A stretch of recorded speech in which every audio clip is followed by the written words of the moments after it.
A few years back, I found out I had the sickle cell trait. I didn't think anything of it because I knew the disease ran in my family.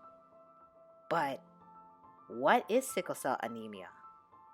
Who does it affect? How does it affect their everyday lives? Let's take a deeper dive into what the disease is. And let's speak to people who live with this blood disorder. In people with sickle cell disease, their red blood cells become deformed, turning sickle-shaped. The bone marrow tries to make more red cells to make up for the loss, but can't keep up, causing anemia. Their new shape keeps them from moving properly through the body, and the misshapen cells can jam up and stick to the walls of the blood vessels. These clumps cut off oxygen to healthy tissue, delaying a child's normal growth and causing fatigue and extreme pain. Hi, my name is Janae Marston, and I have sickle cell anemia SS. Hi, my name is Eunice Yaboa. I have sickle cell anemia. Hi, my name is Ramon Burnett, and I have sickle cell anemia SS. I found out I had sickle cell anemia when I came to this country, Canada, from Jamaica, and I was about 5, going on 6, and I had a real bad attack because the weather changed from Jamaica to Canada. I came here in November. I had sickle cell anemia disease when I came to this country at the age of 8. My parents took me to Sick Kids. I had a crisis and I was diagnosed with the disease SC. My family found out I had sickle cell when I was 1. That's when I was diagnosed. And growing up, I realized I was in pain a lot and whatnot. So from very young, I realized I had sickle cell disease while growing up in Jamaica. I came to Canada when I was 7. So under the age of 7 is when I knew I had it.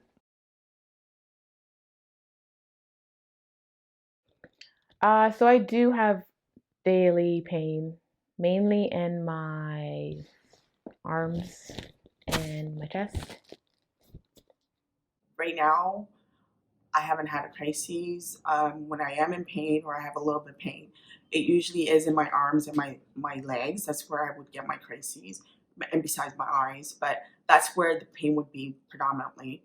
And just over the counter Tylenol, take it, and I'm pretty good. Where I experience the pain is literally anywhere it wants to go. So my arms, my back, my chest, my legs, knees, hips, even my face. I'm not sure if anybody's heard of that before.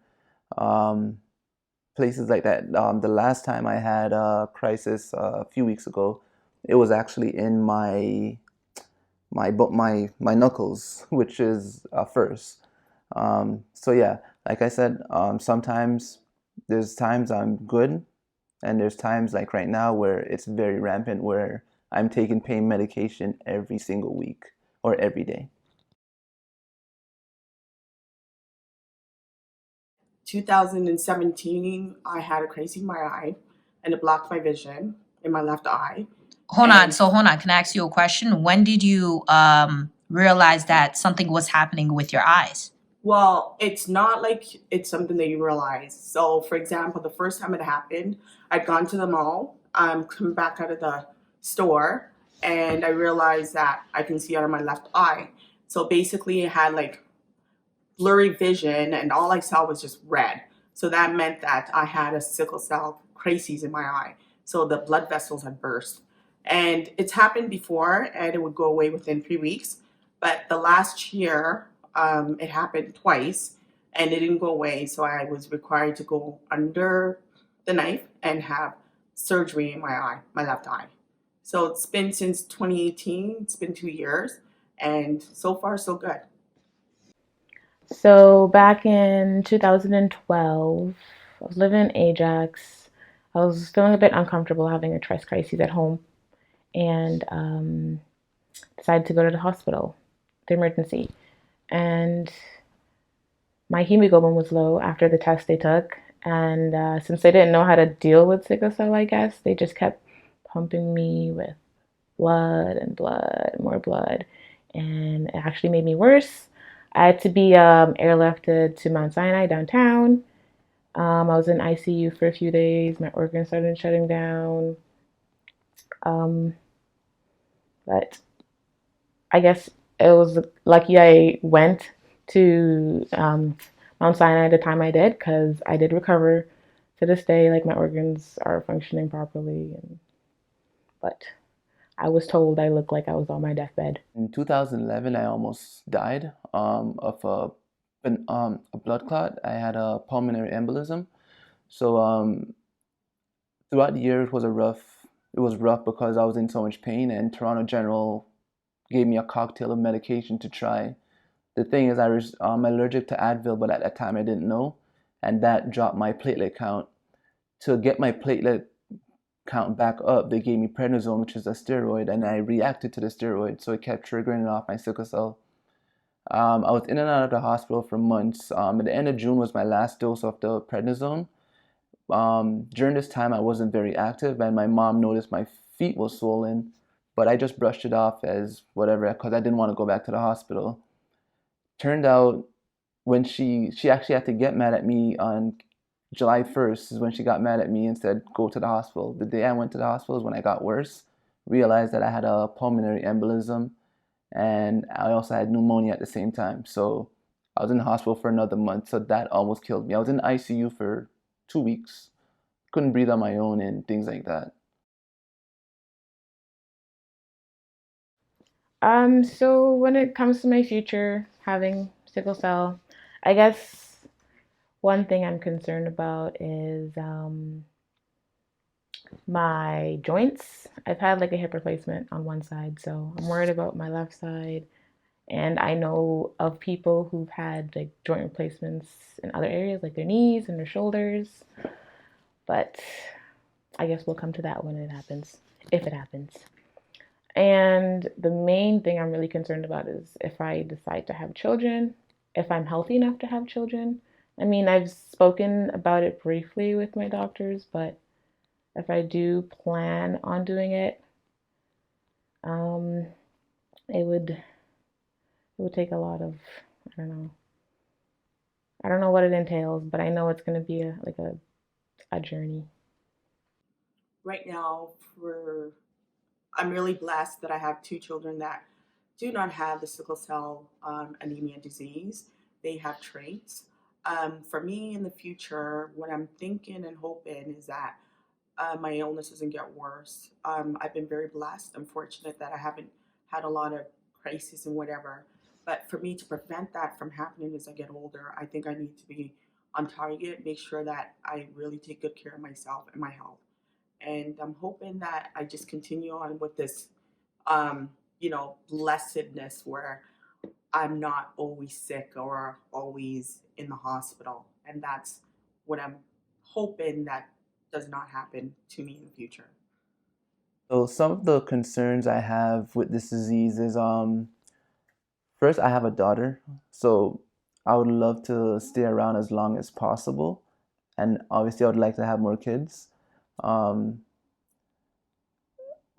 Another concern I have is sickle cell can damage your organs. In my case right now, it damaged my kidney. My kidney functions a bit higher than normal.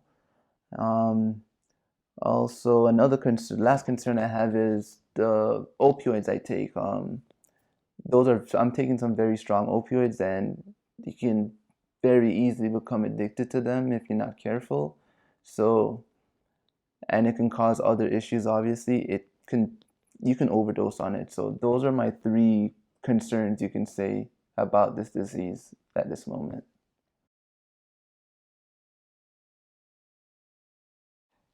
Maybe in the past, like for school, when I was doing my nursing, I had to drop out a few times because of having some pain, like my hips and some pretty bad crises. So I had to drop out 2 times.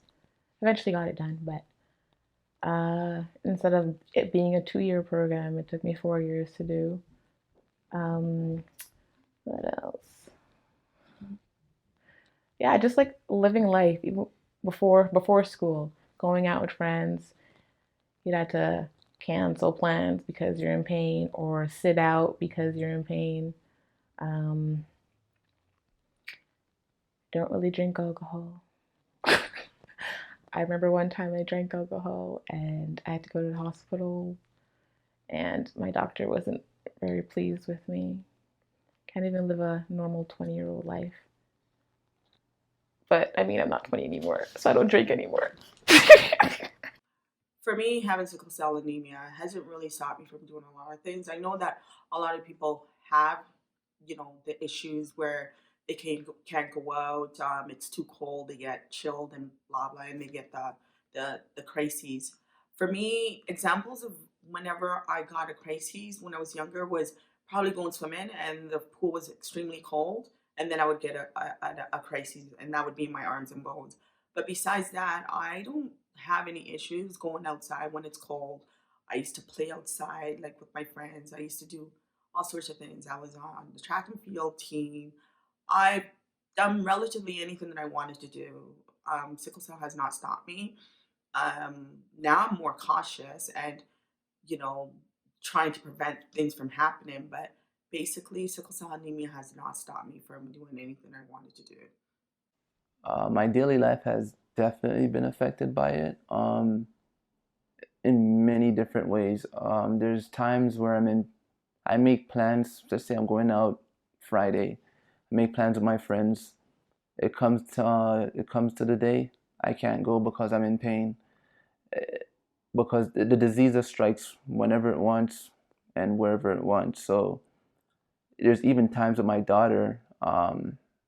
We're supposed to go places, to the zoo, to a party or something, and I end up can't go on the day we're supposed to go, and my girlfriend ended up going by herself with my daughter. So it definitely affects my daily life because it's so unpredictable. Uh, Making plans, sometimes they don't happen because of that.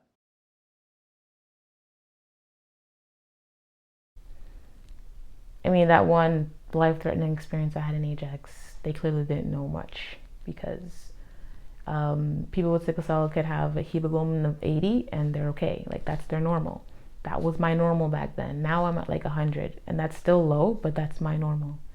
And here in Oshawa, I've had a few like good nurses. Probably my third visit to the emergency room, I got a good nurse and a good doctor.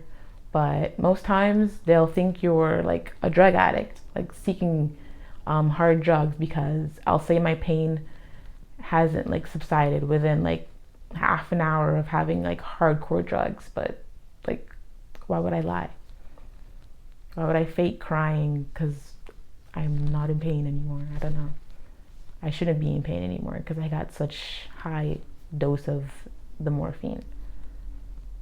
Having this disease also, the type of medication they prescribe to you is some very powerful narcotics, that opioids, I should say, that you can easily become dependent on or addicted to. How I know this, I have had a personal experience with being dependent on a opioid. It was the first time few times I went to the hospital in Ajax, and the doctor there, I was on morphine. I was taking morphine for my pain. She prescribed fentanyl and hydromorphone. The dose of fentanyl she prescribed for somebody taking it for the first time was 125 micromilligrams, and the nurses would always make the comment of the dose I'm getting could kill a horse. So that just shows you how powerful it is. And while I was getting that, I was still getting IV hydromorphone, 8 milligrams, which is 16 PO.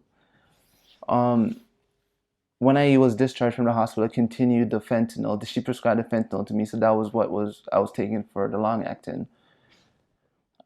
After a while, I started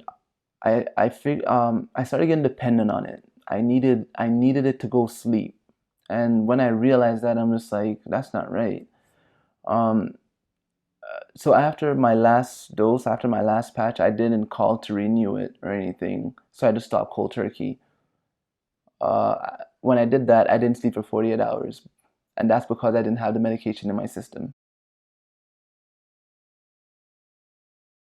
Wouldn't say that I have a certain thing I do or say to myself to stay positive each day. Like each day is different, so I just take it as it comes. Right now, my daughter is what keeps me positive and keeps me going. I know I want to be around for her, be there for her, be the best dad I can for her. So she just makes me, she's like my best friend. She just makes me happy. So when I'm in pain, no matter how much pain I'm in and she's around, I'm always going to be smiling. I'm always going to be trying to play with her. Um, a little story, the last time I was in pain was just me and her. My girlfriend was at work at the time. I was in so much pain, she took the tissue and dried my eyes and was patting my back saying, "It's okay, man, it's okay, man." It's her little nickname for me. So just her, she just keeps me going. Just her. Advice that I would give to somebody that's dealing with sickle cell anemia is to stay strong, be positive. For you yourself to do research, don't just let the doctors tell you, oh, this is what you need, whatever. Research yourself and find out if this is good for you or if it's not.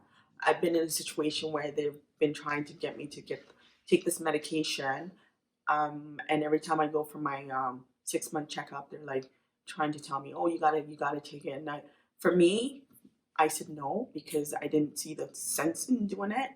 And I did the research and it didn't fit my criteria. So if you're dealing with sickle cell anemia, please do your own research and think about yourself and your health.